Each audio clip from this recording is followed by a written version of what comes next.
Alrighty. Are you guys ready to begin? I am. I think so. Okay, cool. Hello, and thank you for tuning back into the Movie Rubric. My name is Timothy McDaniel. Cool, right? And I'm Josh Glass. And we just went and saw, we literally just left the theater. We went and saw Knock at the Cabin. Mm-hmm. We're here to talk about it. No, wait. You left out 5 knocks. Yeah, it was 7 knocks. It was 7 knocks. Yeah, I actually counted that because I was like, oh, are they going for religious symbolism? They most definitely were. Yeah. Normally we talk about like some background for these. Josh, I got nothing because I purposely went in as blind as possible into this movie. Do you have any background for us? I don't have much. I can look it up on IMDb. That's really okay. I didn't even know this was M Knight Shangurlongs. Like, that's how blind I went into it.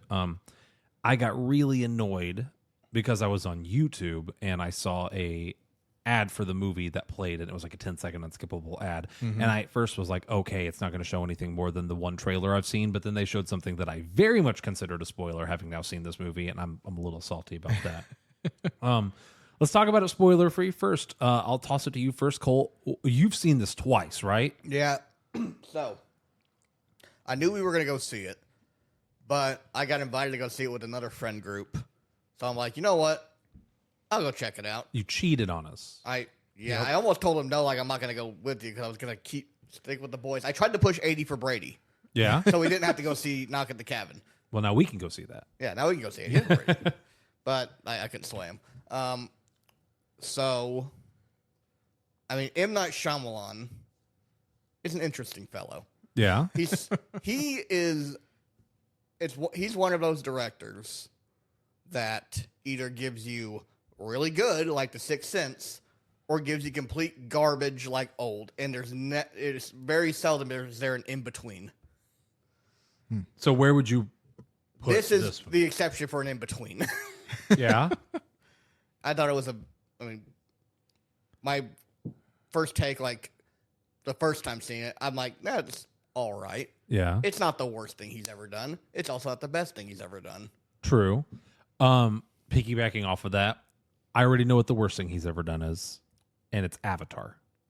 Oh, he did do Last Airbender. That is hands down the worst thing he's ever done. I'm not even going to let Avatar is in the Last Airbender, not the blue people. I'm not even going to let that be up for discussion. But in your opinion, I forgot he did that, but I have a different one that's pretty bad. you hold on. You think there's something worse than Avatar, It's the close. live action remake? I mean, my original one was going to be Old. No. It's pretty bad. It was. It's not near as bad as. Well, I forgot that Shyamalan was connected to Airbender. Yeah. Either way, disagree, but okay, that's your opinion. So what is the best? Sixth Sense is up there. I mean, has one of the most iconic twists in any movie. Yeah. I mean, I'm trying to think. It's hard. I need to kind of see a list of what all he's done. Split was good. I'm Split? looking through his IMDb. Split. I was going to say Split's good. I forgot that he did Split also. And Unbreakable. Split's probably my favorite. And then I'm sad that the Unbreakable was decent, and I'm sad that the movie that was supposed to like bring them all Glass. together, Glass, was not any good. Glass was The mittens. Visit was pretty good. I didn't think it was terrible, but it wasn't. It wasn't was Split good. Yeah. I love Split. That's probably my favorite. Yeah, I would put Split up there. The Visit was also pretty good. Josh, what's your favorite Shyamalan movie? Well, I had to look him up on IMDb because I didn't know what all he'd done. Probably Split out of the ones that I've seen. Yeah. Sixth Sense is good, but I didn't really watch it a ton. Mm-hmm. You know, I've watched it once maybe. It's got a weird twist, but once you know the twist, it's like Kind of old. yeah. Yeah. I get it.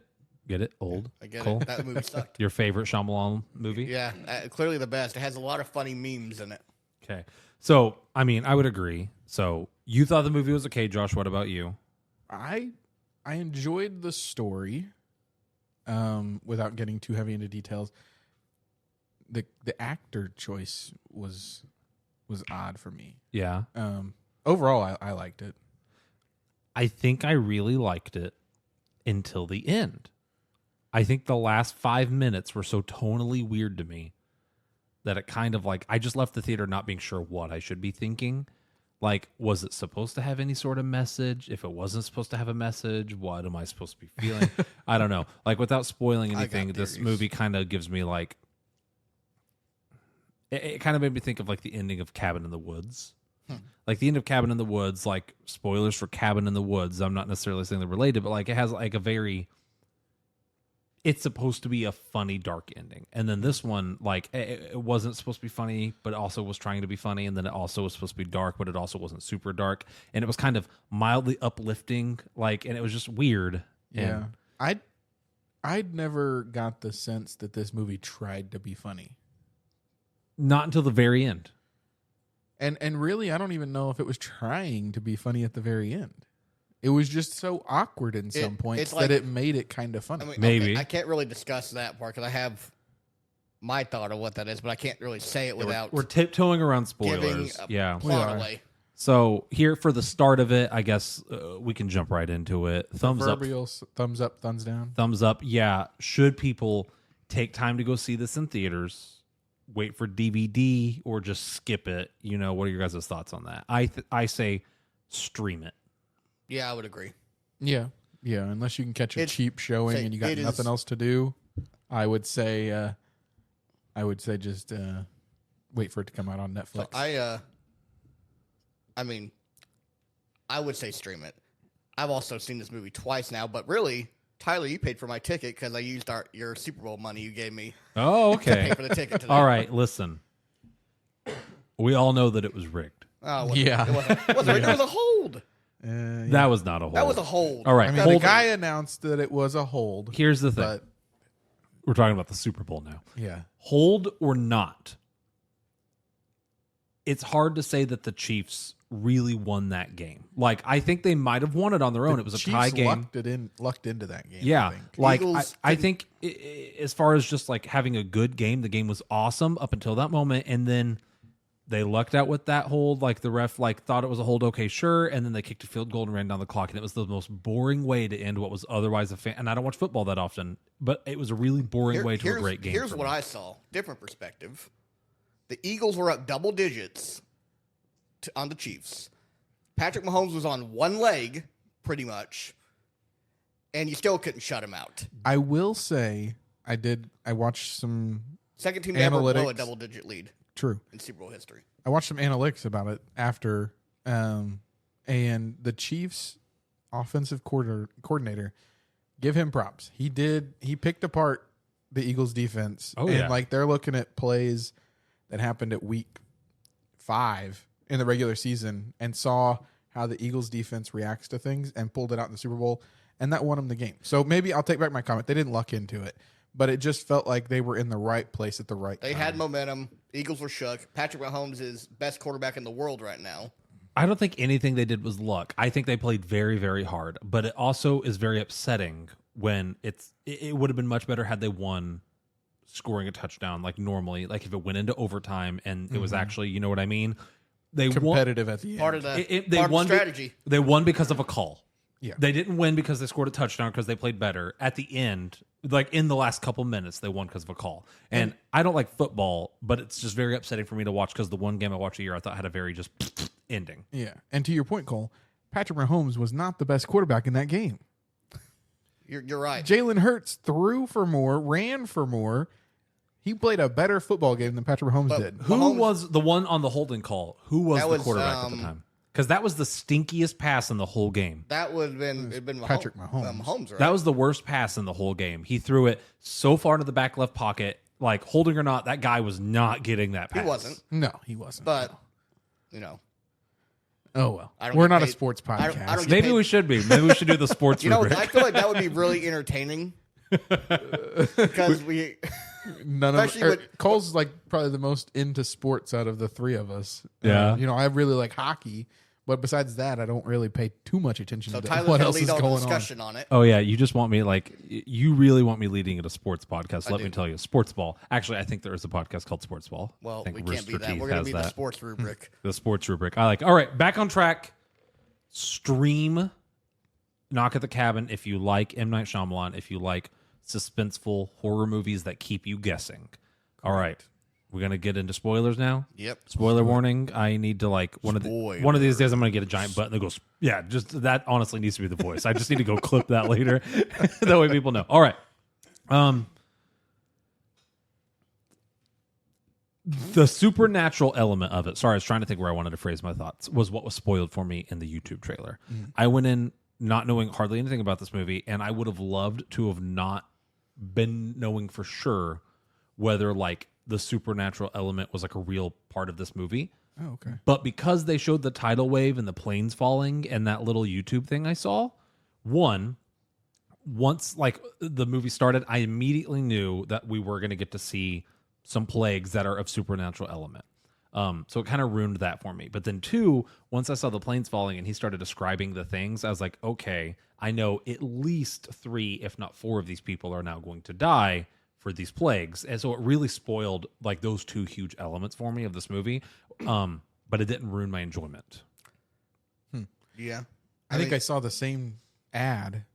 I did not get that from it. I just don't really pay too much attention to ads when they come up. I'm just knew, oh, okay. I wish I could do that.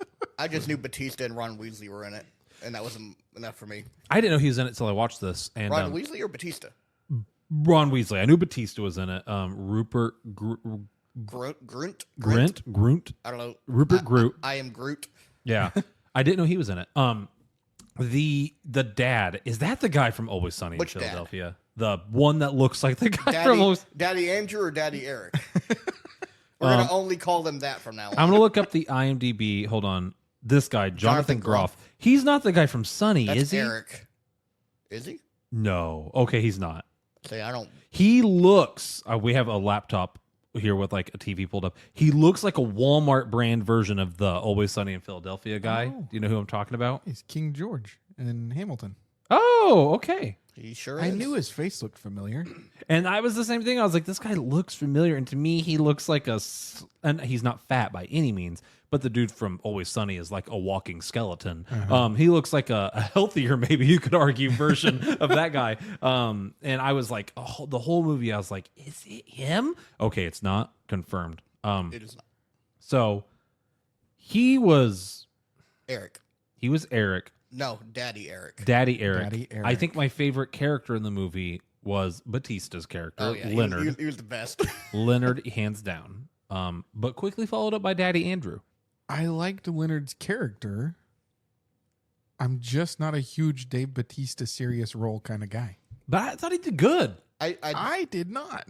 No? I thought he did pretty good. The way he delivered some of his lines was like he was literally reading a book. Like That's whenever the he's charm. standing behind the door, knocking at the cabin, it feels like he's just reading sentence for sentence from a script. Well, no. And most of his lines felt like that they were delivered that way. No, here's To my... me, anyways. My argument. He's playing a very good, very soft-spoken individual. He's not going to have a lot of inflection on his... Like how he's trying to be as calm as possible because he knows, like, they're not going to believe us if we're just going to go and like, hey, like how Ron Weasley's character was. I'm just going to call him Ron Weasley because he's always Ron Weasley. Like how he's like, oh, we're just going to go and guns blazing here or hammers and sickle blazing. No, Leonard Batista. I'm going to call him Leonard because that's his character name. Leonard is with that softer spoken approach, which I think he did really well. Batista pulled off really well. Mm-hmm. I enjoyed the character the fact that the biggest guy in the room was like this big softy. I enjoyed that character. I just didn't care for who played the character or how he played it. You're entitled to your opinion. You are. It's valid. I'm with Cole. I think that he was supposed to be playing someone who was overly soft-spoken and very uncomfortable. And I think that his lines being delivered a little awkwardly really fit the character. Now, if you were to put that acting that Batista did in a different movie where he's not like doing what Cole said, trying to like convince people to commit suicide for the end of the world, and he's not supposed to be super uncomfortable, I would agree with you. But I think given what was going on, I liked the way it was presented and delivered, but that's just a difference of taste. Yeah. Daddy Andrew was my second favorite character. I thought his acting was some of the best in the movie, especially when he was struggling like in the chair in the one scene where they're killing Rupert's character. What is his name? The redheaded guy? Redman. Yeah. Redman, but we find out it's not really his name. When they're killing him, he is struggling and screaming against the chair and screaming and crying, and that was maybe like one of the most like intense scenes in the movie for me because you didn't know what was going to happen. I thought his acting in that scene, I thought he killed it. He was a really good actor. He played a really good role of like this dude is so controlling in this relationship here. Like you just kind of want to slap him.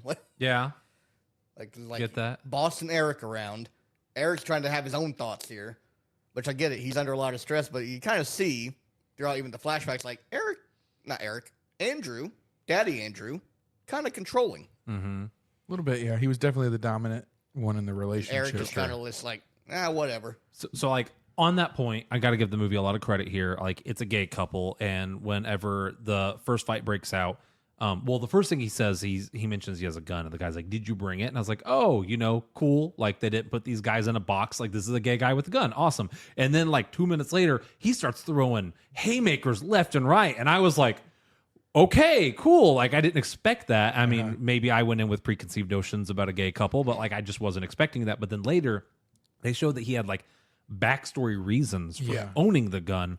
Backstory reasons for his anger against, like, and the reason he feels prejudice against him and why they brought that up. And, like, they show him training against a punching bag. And I was like, wow, okay, cool. So, like, the fact that these people aren't in a box, awesome. And then the fact that they gave them a story reason for that, I think was really cool. I really liked that. I did like that a lot, too. Because I was kind of thrown off. I was like, okay, why is he such a bad A when it comes to fighting? Like, he's just supposed to be this normal, average dude. Loving dad. A loving dad. And then he starts coming out here just kickboxing the crap out of this dude. Mm-hmm. And, but then I loved that they followed it up and, like, showed the reason why. Yeah. I really did like that. Even though the gun ain't going to do you any good in an emergency if it's locked in the safe in the car. And unloaded. Like, my God. Good on him for being safe, responsible gun But owner. bring the gun in with you.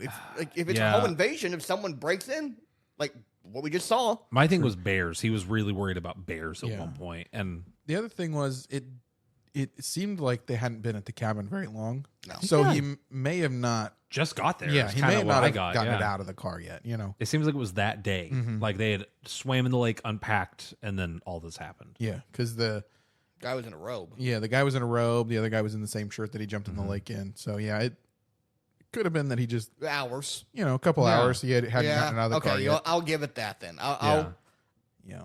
I'll be kinder.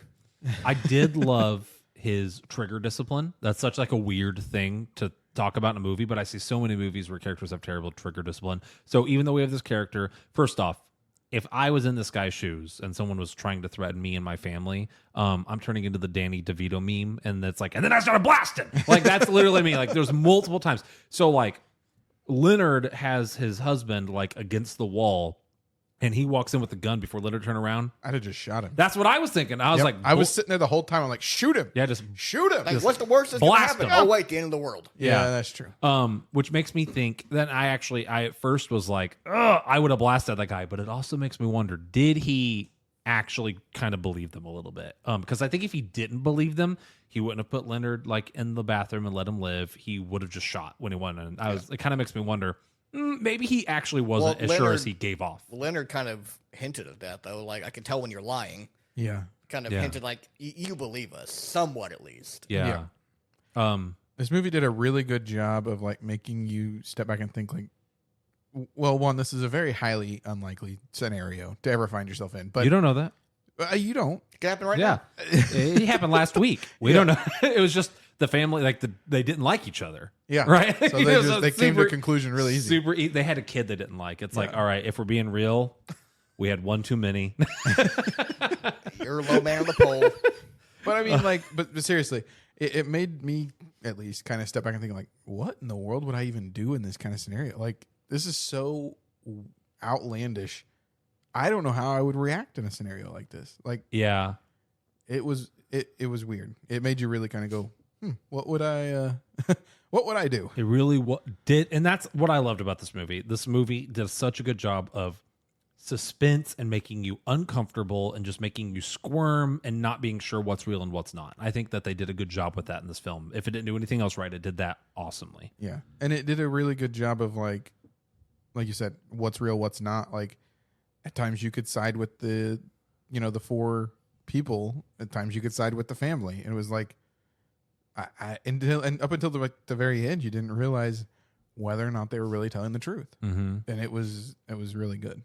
Yeah, it really wasn't until the plane started falling that like it was like, okay, so this is actually probably kind of true. Yeah, because it's like they have the tidal wave. It's like, oh, it happened 4 hours ago. The earthquake happened. Like, okay, you can side with the family on that one. Then it has all the plague stuff. Like, oh, this is a pre-recorded thing. Mm-hmm. You can side with them on that. Like, that's been happening for months. Yeah. Yeah. Even though the tidal wave thing, ooh, I got a thing on that one there. Cool. Hit us. So, how did they get this footage? I thought the same thing. It's like, we have footage just came in from a woman who looks like died it's on her cell from phone. a phone. Yeah, it 100% was a phone. The only thing I could think, and the only thing I gave them credit for was like, Get that rice on hand. she's live streaming it, Maybe. and They have and to they say like that. what? God, someone got it. I mean, you can say that, I guess. You but- could have said it, but like- that's the only thing I can think is like she was live streaming when it happened. She just didn't take her finger off record. Somebody saw it and sent it in the news. I thought the same thing about that, and then I thought it again during the planes falling. It's like we're getting all this like cell phone footage of planes falling, and it's like it's happening actively, and I'm like, how are they getting all this? Like, are people? I've never ever once thought like, oh wow, that thing I filmed was like, I'm gonna send it into my local news station, like, Yeah. or I don't know. I've never seen a plane fall out of the sky. I feel like if or I'm a seeing giant wave. or a giant tidal wave. if I see planes fall out of the sky, like my first thought is to film it, but I'm also not like of that mindset anyways. But I also feel like, I'm not sending it to a news station. Maybe they pulled it off social media. Picture But it didn't happen. yeah, it definitely was a little. That was like a knockoff in continuity for me for sure. I agree. I gave them the benefit of the doubt with today's day and age of technology. Very easily could have been a live stream. They could have Yeah. dropped a line in it or something. Then like, Could have, yeah. Yeah. Going back to the characters, we talked about Andrew. Eric, I liked that they showed through the backstory and through the flashbacks that he was of a religious background, and it never explicitly said Christian, just like he was of a religious background, which I think whenever you fast forward to what was happening in the movie made him a lot more susceptible and a lot more likely to believe these people. I thought that they kind of showed, so like, okay, out of the two, if they're going to believe him, like there's reasons that Eric would actually kind of side with them. Yeah. And I thought that was like a nice way to kind of justify his character making the decision he made. So this is Eric, right? Right? Yeah, that's Cole? Daddy Yeah, Eric. that's Eric. That's Okay. Daddy Eric.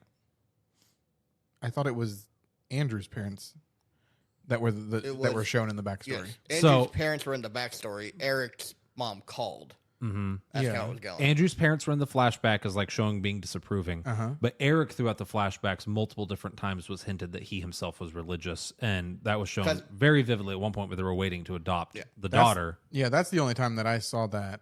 But I took it as Andrew's parents were religious bigots. Oh, maybe. I got the vibe that he was based off of just kind of context clues. I don't know, and like maybe the way he dresses It even. could be a thing where they're both religious, but one side is More accepting. Yeah. Yeah. So Once- maybe and- he didn't hate it as yeah. and then Andrew's side obviously very disapproving. Yeah. Yeah. If So- for nothing else, that one line in the hospital kind of helped justify his character making that decision at the Yeah. end, a significant degree. So I thought that was cool. I wish they would have shown some flashbacks in between all of the people dying of them getting their visions and showing up on the dock.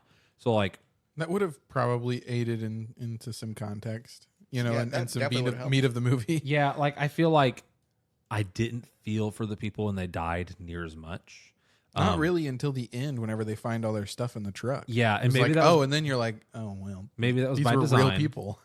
I think it would have been really nice to see some flashbacks, but I guess now that I'm saying that out loud, maybe that would have spoiled the fact that we don't know if they're telling the truth or not. True, that would So have. Yeah, that would have. So okay, I'm gonna give him some credit back on that. What did we think of the ending? Because to me, I always look for a moral or a message in things, and it's really hard to pin one down on this movie. And if there wasn't a moral or a message, fine, but it just had like an oddly uplifting ending. Like they had like them playing boogie shoes, and like they had this like beautiful moment with like the dad saying, "I see like our daughter in the future," and then he like, I don't know, it's like a weirdly uplifting scene for something tragic that just happened. So here's my take on it. The ending, because Shyamalan is known for his twist endings. That's his thing. I think they did a good thing about, he did this where it's like everyone's expecting, okay, what's the twist going to be? And there was no twist. The twist was no twist. Yeah, twist was no twist. Possible. The boogie shoots thing, I don't think it was exactly uplifting, because it's like that was what they just jammed to, like what we were assuming a day ago, pulling in. Like they had a nice little family moment there, and that's the song that comes on. So it's like, do we listen to it? Do we not? Do we? And they decide to listen to it. Yeah. I guess for me, what was uplifting was like the scene in the diner where they're giving like testimonials on the TV, and everyone's like, "Oh, play that one," and then they're talking about like how good things are now, and it's just like, and it had like some soft acoustic guitar music playing. It was like, oh, like it just felt oddly like the tone was different, so different from the rest of the movie, and it was just it made me not sure what to feel. I think it is kind of like maybe it's like showing, okay, so what all happened did actually happen. Just the aftermath of it, but I don't on the testimonials, like okay, I get it. Like, okay, the water stops rising. That's fine. The plane's landed. That's fine. But they're celebrating it's been 1 hour since we've not had any deaths in the hospital is what they're celebrating on the, like, there's still the plague, though, out there.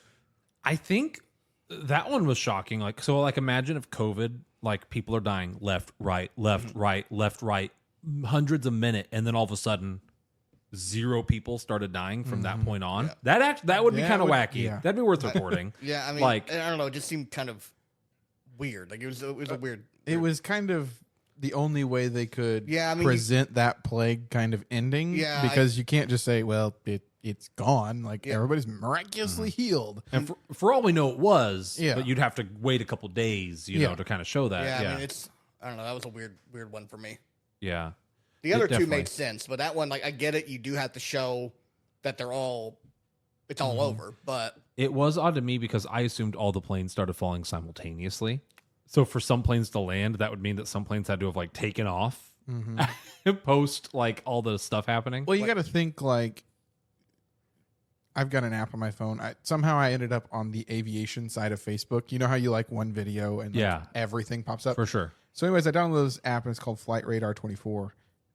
You would not imagine how many planes are in the sky at any one given time. You know, I had a decent idea, but until I downloaded this app and you can zoom out and you can see every plane that's across America. Like, I'm sure it's in the thousands, but like, yeah, I thought they were all falling at once. No. Well, I think it was just kind of random falling, but then by the time you get air traffic control and kind of like tell everybody, hey, you got to land. Like it's going to take some time to get everybody down and not from taking off again.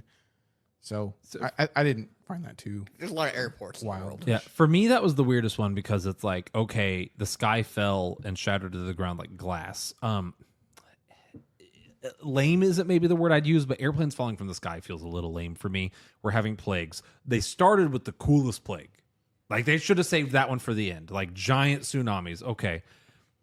An actual like disease, okay, that's deadly. It's growing, it's spreading. And then airplanes. And then airplanes falling. It's like, okay, so once all the airplanes fall, like the final plague is like some lightning shoots from the sky. Yeah. And like for all I know, like the lightning was going to destroy the world. Cool. But like I expected the like, okay, the world is ending plague to be meteors or asteroids. Here's like imagine how much cooler that would have been, like not planes falling from the sky, just straight up asteroids crashing into Earth and then miraculously stopping. It just felt like the planes were a lame direction to go with that. Also, you introduce, not saying, well, actually, I'm saying you should have probably went with this. You introduce that there's grasshoppers. You cut back to the grasshoppers. The locusts are a plague in the Bible. Why not just use the locusts? It was weirdly focused on the grasshoppers, even halfway through the movie, and then just we talk about Chekhov's gun a lot here. Like it was a very weird.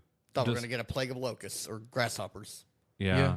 And also another thing that they bring up, the scar on the nose or the lip, whatever, is like, okay, you bring it up, you show it in the flashback, but then it pertains nothing to the plot. Yeah. I'm almost wondering, and I don't know this for sure. She doesn't have it. She doesn't have it in real life? I looked it up. Okay. That was going to be my only thing, is if she had it in real life, that would be a way to like not have her have to put makeup on and like add it to her backstory. You could CG it, though. My only thought was, okay, we have a gay couple adopting a child. Like, maybe that was the only kid they'd give them. But they didn't know the orphanage didn't even know they were gay. Well, maybe it was the fact that it was like an American couple, right? Like that was kind of my thought was, because I agree with you. I thought it was weird how much they focused on the scar and it meant ultimately nothing to the actual plot. That was kind of my thing. Was okay. It looked like they were in like Korea, maybe China. Yeah. Something. Hard to tell. Maybe you have this foreign couple, they're adopting a kid. They're not going to give you, and I'm putting air quotes on this, one of the good ones, right? They're going to give you the broken one. That was I don't know. I was trying to justify it, but you're right. It's weird.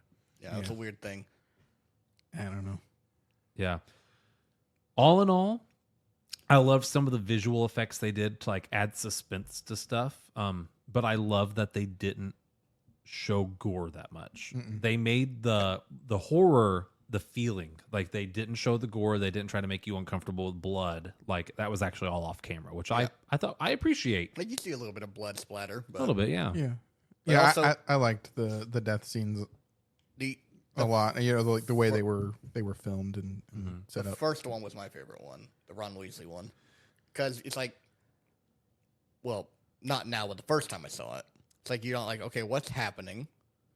Says he's scared. He's putting the mask on or the cloth over his face, and then they just kill him. Like, oh my gosh! And then I think Batista had a pretty good reaction. He just went and threw up. Yeah. Like, how would you react if you just killed someone? The thing is, though, and this is not a major issue, but like he goes from puking after the first death to then just carrying the next two. Yeah. And it's like oddly quick that he got over that like Yeah. traumatic feeling of being around He's a dead person. desensitized. Yeah, Yeah, he's so happened quickly one too, time. within like 12 hours. Yeah. You're right. I think my favorite death was the girl, Abigail. Is that her name? Adrian. Adrian. I liked Adrian's. I liked her story about her son, and I loved that she was like, "All right, cards on the table. I'm next." Like, and it was a direct plea, which we didn't get from Rupert's character. Like, please. And her telling the story about her son, and her just like her holding her tears in her eyes. Like, I thought that hers was the best, and then her death shook the faith of the other girl, the nurse, which I thought was an interesting thing, and I think hers was probably my favorite. Yeah, I think so too. I think hers was the most dramatic because she kind of her character presented herself as like a kind of panicky kind of person, having to try to do this to try to solve her psychosis. And I don't know. I kind of liked it, or not liked it, but I feel like hers was the most. Who's your least favorite character? I don't think we talked about that. My least favorite character, that's a tough one. Least favorite character, maybe the nurse because she was the most basic. Yeah. But she did a good job. She wasn't my least favorite for any other reason. I just thought that she was the least standout of all the people. See, I kind of feel like the first guy to die. I feel like his character was kind of the most just like generic hillbilly kind of guy. Yeah.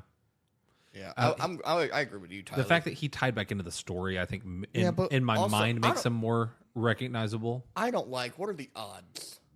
You're gonna get 4 people to go carry out this prophecy here, and it happens to be the guy from the backstory of the couple that is in the cabin. I don't think it was odds. I think it was like fate. I think it was. If you look at the movie, it's basically saying that God or some higher being in this universe is orchestrating all of this. So how is it out of the realm of possibilities that he's like, yeah, this person's going to be involved? Okay.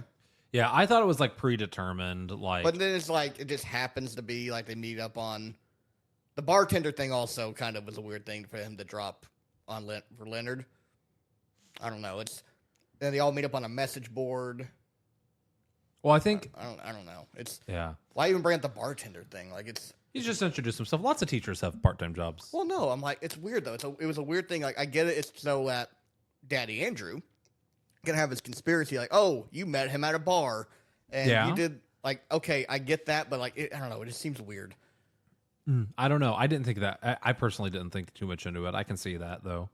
So how'd you guys feel about the scene where they're all standing in the living room and they're all introducing themselves?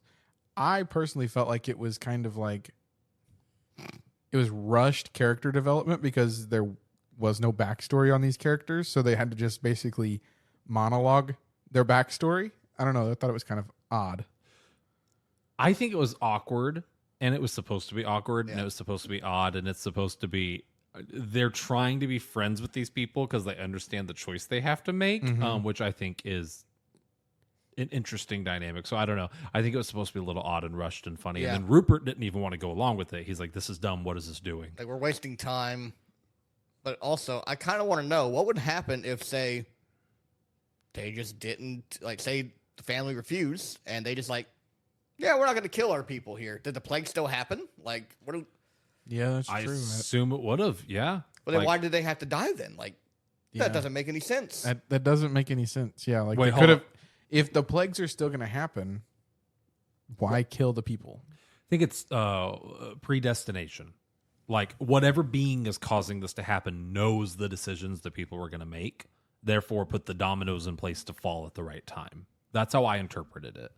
So what you're saying is like, no matter what would have happened, they were going to die anyways. No, I think that whatever being is like God or whatever like is in this universe is causing all the stuff to happen, knew that the family was going to say no, therefore they put the dominoes to fall in place at the time of the people's deaths. Like the first earthquake happened before they died, but the second earthquake happened as they died. The plague was in place ahead of time, but like didn't really start breaking out until like the second person that had like committed their sacrifice. That's how I interpreted it. Was all the dominoes were in place because they knew the choices that people were going to make. That's how I understood it. I'm not saying that's the correct interpretation, but that's how I got it. I don't know. For me, that just seemed like, I'm curious. Like, they just decided, you know, we're not going to go along with this. We're just going to leave. We'll turn around and leave right now. And would the plane still fall from the sky? Well, I mean, most of the plagues had something in place, but then didn't really start doing something until the person died. So maybe the virus would have just been like, oh, I read about that on the news. Or maybe the first earthquake, they evacuated Hawaii, would have ended there. Like the second one wouldn't have gone off. But like now we're changing the story and we're changing the timeline. So it's hard to say what the author's intent was there. Yeah. I do have one big gripe with the final, like the end, like towards the end, when Daddy Eric F's in the chat has to get killed. Commit seppuku.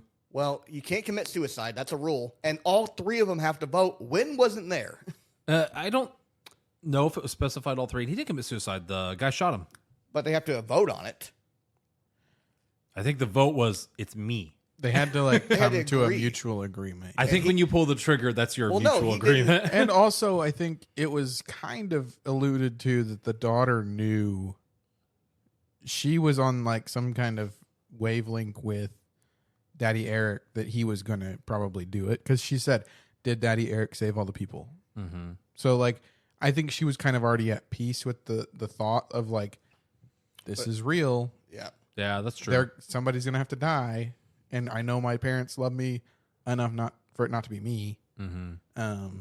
How wacky. That's like the director's cut at the end, the blooper outtake where it's like it's her in roll credits. I don't know. That just seemed like, because he was so like, it didn't have the thing where he like agreed. It just cuts to him getting killed after they're arguing.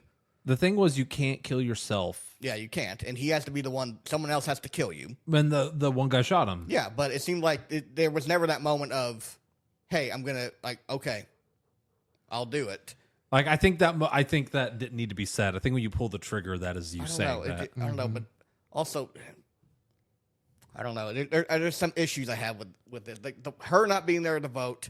Like if it's, I get it, the mutual agreement thing. Did you save the people? Also, like if she needed to be there, why? I get you don't want her to run off.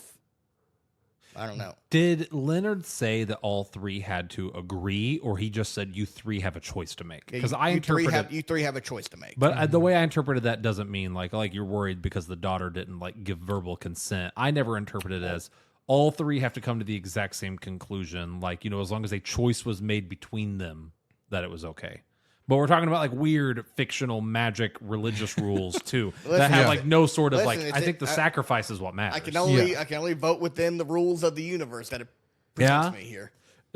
Going back to that though, like the whole sacrifice thing in general, like it would definitely like the movie had religious undertones, not necessarily Christian or like of any particular religion, but it had like it's weird, like, because they definitely showed Jesus a couple times. They did the 7 knocks, which is like 7 is like God's number, the perfect number. So it was a little weird. Like, is it like supposed to be he is doing the same thing Jesus did? Like, what is it trying to reference? It was a little like the whole premise is like a good premise. It's just odd.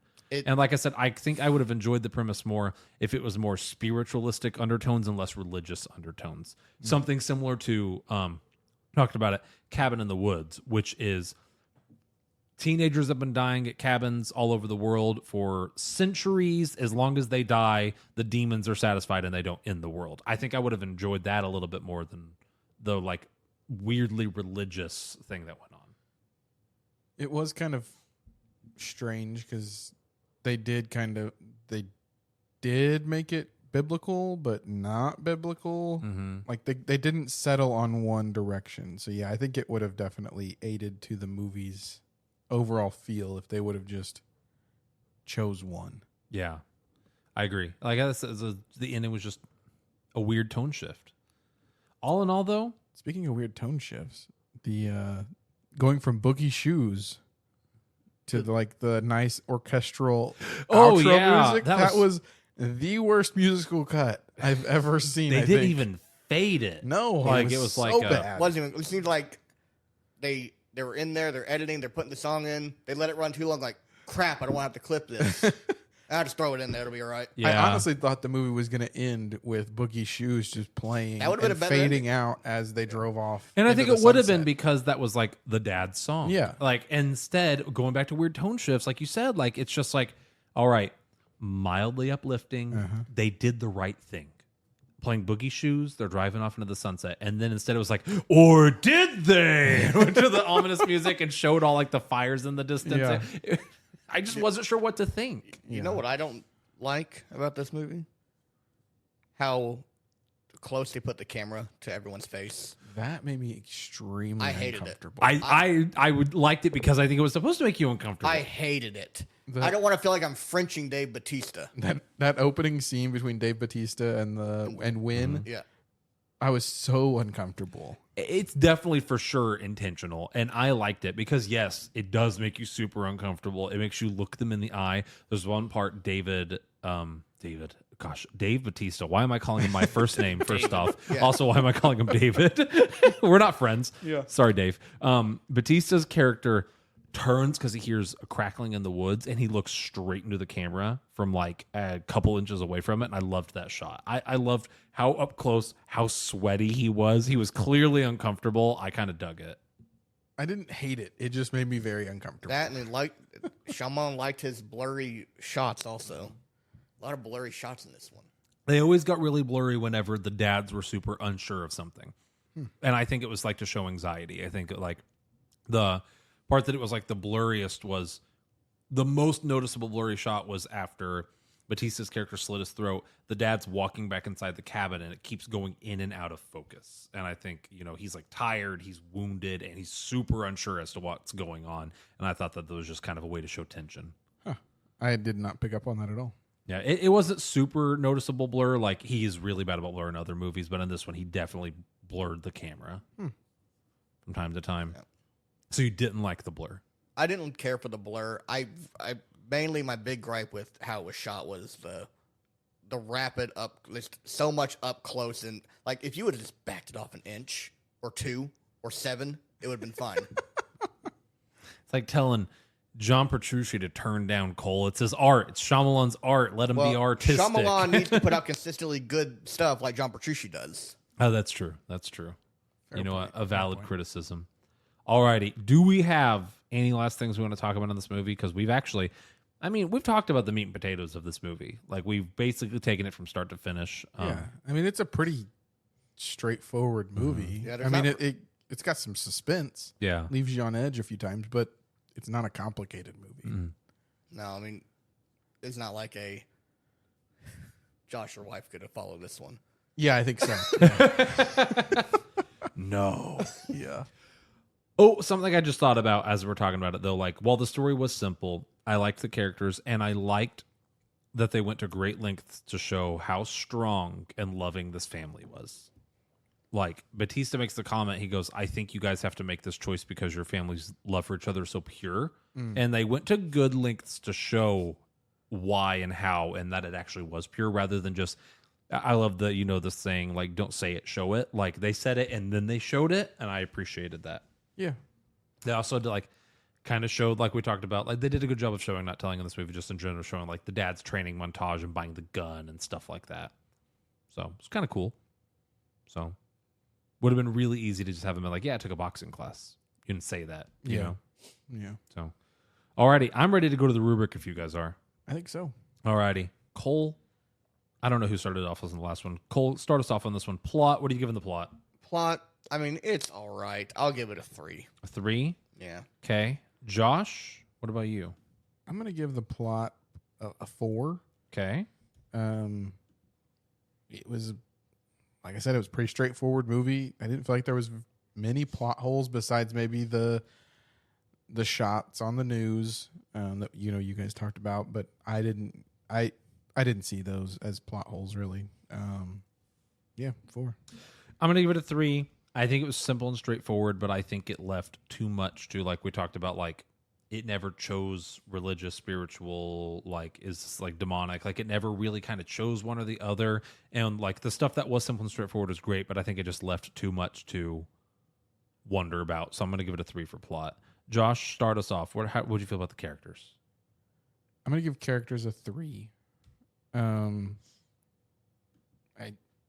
didn't feel like they were super deep. Actually, you know what? Yeah, let's give it a 4 because I did enjoy Leonard's character. Like I said, I just didn't enjoy Dave Bautista's delivery of the character. Mm-hmm. I liked the dads. I feel like they were emotional and I had a connection to them. So yeah, 4 is good. 4? Okay. Cole, what do you think about characters?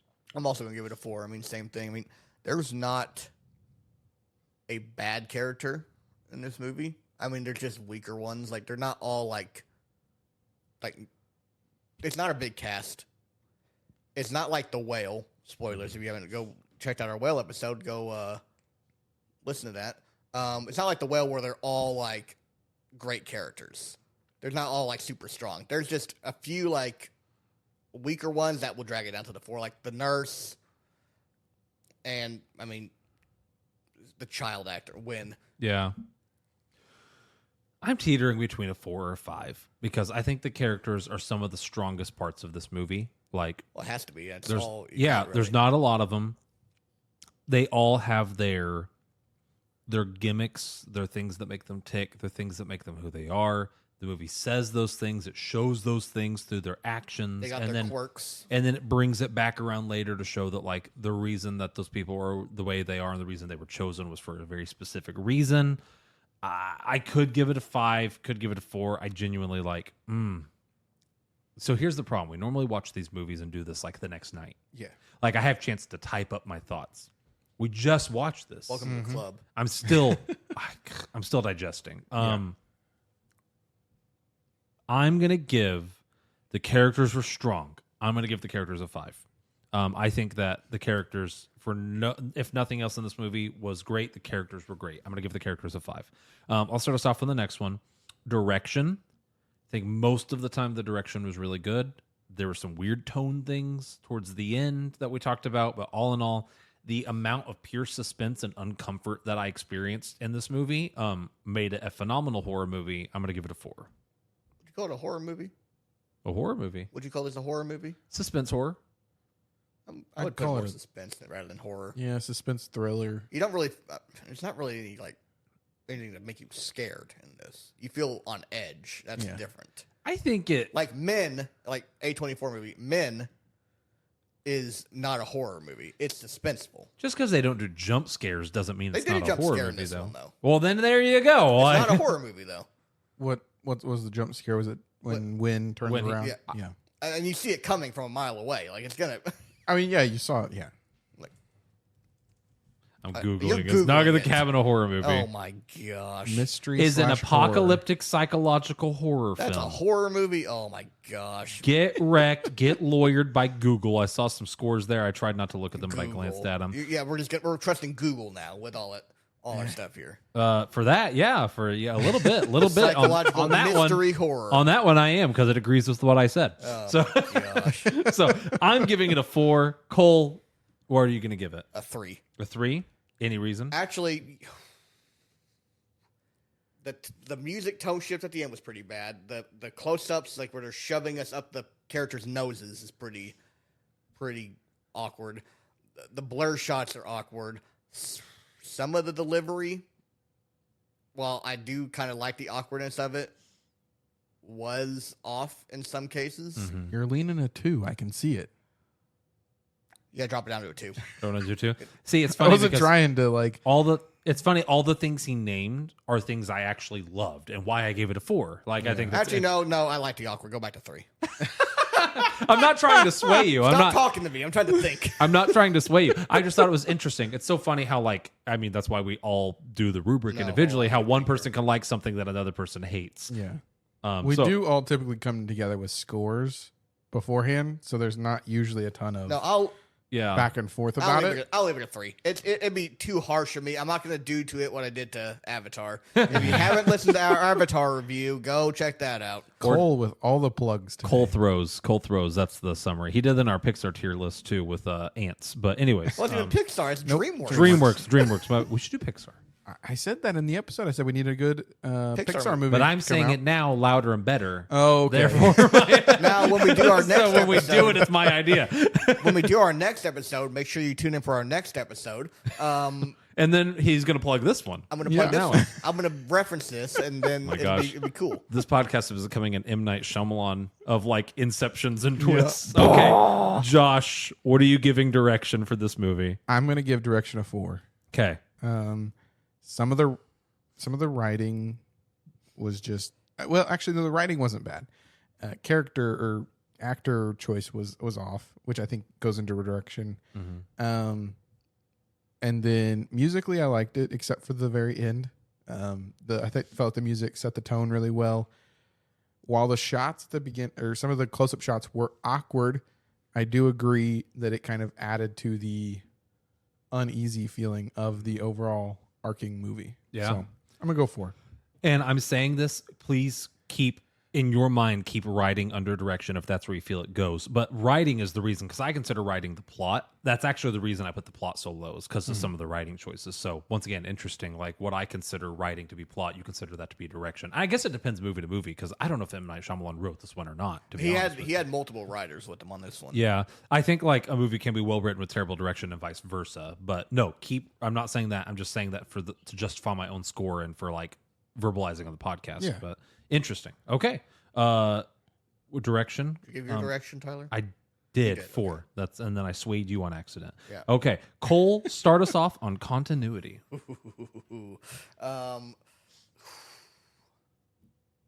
This is a tough one because there's a lot of continuity issues with this. You know what? Hold on. Say them. I'm thinking of one big one we discussed. The live feeds. Yeah, that's the big quote one. Unquote live feeds. Yeah. The rule, I mean, I still don't buy the... You're not buying into the rules. I buy the rules that they set at the beginning of the movie. It just seems weird. Like, they make it a big deal. Like, oh, you all got to make a choice, but when runs off, like, no one can leave. Like, we got to... I don't know. That just seems weird. Like, all of a sudden, it's like, oh, we don't need Win. And we got to make a choice here, but we can't kill ourselves, even though he's willing, like, oh, I'll do it. And Daddy Andrew is not buying it. I would... Not going to sway you. I'm going to keep my mouth shut. I'm going to go 3. 3? Okay. I was expecting worse there, the way you prefaced that. Yeah. Josh. It would be unfair. That would be like me tanking that too low because it's close. If there was one more like big continuity issue, it probably would have dropped. Yeah. But it's enough like, okay, you know what? It can sit at a 3. Josh, what would you give continuity? I'm going to give continuity a 4. Okay. I'm 4s across the board. Yeah, you really are. I don't see many of those as continuity issues, personally. The live feeds, I don't find those continuity issues at all because news pulls stuff from the internet all the time. So But all it takes, the social media is huge. I mean, Twitter itself is essentially its own news platform without being a news platform. Yeah. So I don't think it's unrealistic for people to, or for the news to have had that footage. The end, the way I see it is, I think, well, first off, this is like a fantasy kind of movie, so it's not really super grounded. So I see it as they kind of already had made their choice. They just hadn't verbalized their choice. Like once the planes were falling from the sky, there was definitely a tonal shift there of like, and then lightning started striking and burning stuff down. It was like they've come to the conclusion that okay, somebody's going to be dying. Yeah. You know, and I don't know if it ever actually says that they have to choose who it is. They just have to choose that somebody is going to be sacrificed. And I do think they came to that conclusion. They said like you need to choose one of you to die, but I'm with you, and I don't think it has to be like a family decision. I think the two people deciding it basically by themselves, the two dads, I think was within the rules that they set. She's not of the age of consent, so she doesn't get a vote. True. She doesn't. She hasn't registered, right? Yeah. She can't vote. She can't right? vote. She's got to wait till her 18th birthday. So yeah, absolutely. Or is it 16? You voted 16 or 18? 18. I should know that. I thought it was 18. Okay, cool. I should know that. Work in a school. We're doing that right now. We're registering Registering people I to should vote. know that. Hey, you just turned 16. Let's vote. Hey, get in line, buddy. I'm sharing your sentiment, Josh. I'm also giving continuity for. Relatively speaking, there wasn't really too much to criticize other than the news thing. So I think continuity is a 4 there. Alrighty, I'll start us off on the last category. Enjoyment is tough for me. Cole got to see it twice. This is probably an easier one for him to decide on. I don't think I would want to watch this again soon. But not for the same reason of The Whale, where it was like just really heavy. This one is just like, it was okay. And an okay score to me. I'm going to give it a 3 for enjoyment. Cole? Like I said at the beginning, it's an okay Shyamalan movie, so I'm going to go in the middle with 3. Okay. Easy. Josh? I'm going to give it a 5. Okay. I enjoyed this movie. However, I don't know that I would watch it again. Like, I mean, I would watch it again. I would enjoy watching it again, but it wouldn't have the same feeling watching it again. It's kind of like The Sixth Sense. It's the most Shyamalan movies. Yeah. I mean, Yeah. you watched it, you know what happens. And so it kind of takes away some of that enjoyment. But I enjoyed it the first time I watched it. I think that's so cool to look at with different directors. So you have people like Nolan, where the first time you watch one of their movies, you maybe don't understand it, therefore you don't enjoy it. But once you understand the world, on a second or third or fourth viewing, you see things you didn't catch, and you enjoy it more each time you watch it. And you have people like Shyamalan, who rely on twists, and their movies have no rewatchability. Like, it's kind of interesting to think about whenever you're writing a movie, if you're writing or directing, like, what one do you aim for? Yeah. Like the one that everyone talks about and keeps hush-hush because of the big twist at the end, or the one that people are going to want to watch, even if it's not as big at the box office, the ones people are going to watch over and over and over again. It's kind of a cool thing to think about. Yeah. All right, no disagreeing with your 5 on that. That gives our total score for this movie. I'm going to remember to type this one in. I keep forgetting to type them in. I'm going to put it over here. Knock at the Cabin, scoring a 74.6. You round up to 74.7. Yes, I should. Thank you. 74.7%. A C. Yeah, so I'd agree with that score. It's a C. it's an all right movie. It's an all right movie. Now, if we weren't doing the rubric and you were giving it a score out of 10, I'm curious. I'm going to start being sure to ask this because we always look at Rotten Tomatoes afterwards. If we weren't doing the rubric, what would you guys give this? Because I would probably also still give it a 7 out of 10. I'd give it a 6.5 to a 7. 6.5 out of 7? I'm probably going at 8. 8? I enjoyed it Okay. quite a bit. So we're still in that ballpark. To that point, let's actually look up. We always forget to do it. Knock at the Cabin. Let's look. I know Rotten Tomatoes is not a good metric. yeah, I'm going to here we say this on every podcast. Rotten Tomatoes is Except not for- a good metric, Except for ants. except for when we do it. Yeah. And then it's okay. Knock at the Cabin. Great thumbnail of Rupert there and his death scene. Ooh. 64. Man, that's the first one we've been right on par with everybody. We're a little bit above them, Yeah, like by a decent amount. But yeah, like I try to avoid. Say the scores there. Sorry, you're right. Thank you. I forget that people can't see what we're looking at. Thank you, Cole. The scores are 68% for critics, 64% for audience. This says it's a mystery and a thriller drama. Okay. Very cool. Good for it. It's a horror movie. I like Rotten You're wrong. Tomatoes because it agrees with me. You are wrong Yeah. on that. I hate to say it. You're wrong. Huh. I don't know what to tell you. Either way, I'm surprised that the critic score is a little bit higher than the audience score. That one hardly ever happens. And two, like it's like, I wonder if are the audiences just hating on it because Shyamalan. maybe, yeah, like the first review here, boring, not what was expected. 1 out of 5. That's the. I mean, I hate when people review like that. It's like, you know what? I didn't like it. It's a 0. Yeah. Like Cole with Avatar. So how are genuinely these didn't people like it. voting on February 16th? Maybe they got an early screening. they could have. Or maybe they're just review bombing it because they It's not wanted the to. 16th. Today is though, it's the February 15th. 15th. Time travel. When did this Time come out? travelers. Oh, It hasn't happened yet. hold on. You're on to this happened on another one too. It did on How about on the the whale, I think. Are we trapped in a time loop that Maybe. we don't know I about? think maybe they're on the other side of the world. It might be on the other maybe. side. Yeah. All right. Here's kind of my follow-up question for this though. I had it, I lost it. You guys distracted me with your talking and your yammering. I forgot what it was. Oh, here it was. My closing here as we get ready to end this out. I hadn't looked up any reviews for this, but I'd heard a lot of people like making a stink about it, saying they didn't like it, and a lot of the things that I kind of just heard, walking through school and like seeing online, is that people didn't like the ending. Is there anything you would do to the ending to make it better? Fix the musical score. Okay. Just let it, how you said, let it fade out on Boogie's shoes there. Let it cut the black with that playing. Mm-hmm. I mean, I've already said my piece about the rules stuff. That's just kind of a agree to disagree So on that. clearly defined rules. I think we all agree. Fix the music crossfade nonsense that happened there.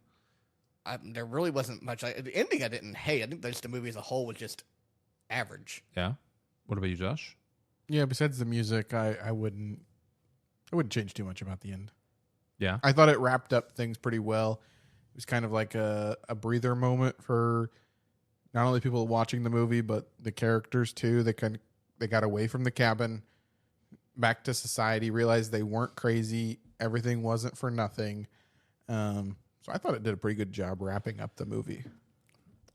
Once again, I haven't had time to think on this. This is just from the drive home, where half of that drive home was shoving a backyard burger in my mouth. Trying not to choke while driving. I think I maybe, and I'm not saying I would have liked it more, but I'm saying it would have been like an interesting idea. No one dies. They leave and all the things stop. And they realize, oh, these guys actually were just a little bit crazy and they had us going. Like they show something, they show it's a cyber attack, or maybe even like go so far as to show that like it was pumped in, like via like a DVR box or something, like predetermined. So You're talking like Eric and Andrew Andrew doesn't die. Like all 3 live, all 4 of the other people are dead, and then like they leave and you find out, oh my gosh, they were actually all crazy and like all of this has been like faked. I mean, that would have been a Shyamalan that's a twist. Shyamalan That would have been a That would have Shyamalan been a twist. twist. But guess Yeah. what? He did that in The Visit. A little bit, yeah, you're right. I don't know. And then you could pin somewhat of a moral message to it and be like, okay, just because you really believe something and you're willing to go to extreme lengths to preach it to other people doesn't necessarily make it real. Like, which could be applied to whole multitudes of things, like across all different spectrums of left, right, religion, things like that. So I thought that you could have at least put some sort of a moral spin on it, and like it would have had like the Shyamalan twist. Yeah. That's what it's kind of like the letdown of like, you're like, okay, what's the twist going to be, Shyamalan? You can do these. And then it's like, there was no twist. Yeah. And that's the twist. Or Yeah. even like if you really want to go dark with it, he does kill the guy and then find out it was all fake. That's another movie. That's The Mist. Wow. Okay. So maybe I've just seen too much Shyamalan. Like I'm thinking like Shyamalan. That might Maybe. be my issue. So I'm not saying that would make it better. I mean, I think any 3 of those, in the one that actually happened or the 2 that you talked about, would have made for a good movie. Yeah. I don't know that any of them would have added or 'Cause you still- lessened from you the still movie gotta that they already fix had. All before that also. Like, not fixed. It's not terrible. It's just Yeah. all right. Yeah. Oh, well. All right. Hey, that's it. Any closing thoughts before we round it out here today? I don't think so. All right. We're going to close it out. Thank you for tuning and listening. We did just upload a DreamWorks tier list as well as a review of Puss in Boots: The Last Wish. And this weekend, after going to see Corey Wong, we're going to be going to see Ant-Man Quantumania, which I still have avoided any sort of trailer for whatsoever. I'm impressed by that. I am impressed. I have no clue what's going to... I literally, it takes bringing noise-canceling AirPods into a movie theater with you and playing Wolfpack's Schwitz album on blast in your ears when they bombard you with trailers. That's what it takes. So be looking forward to that. I mean, hopefully next week, depending on when you're listening to this. So, alrighty, guys. As we close out here, Cole, I'd like you to give us your best Inception sound. That's pretty good. Josh, you got one better than that? I've never seen Inception. All right, you ready? Here, I'm going to do it. Are you ready? 3, 2,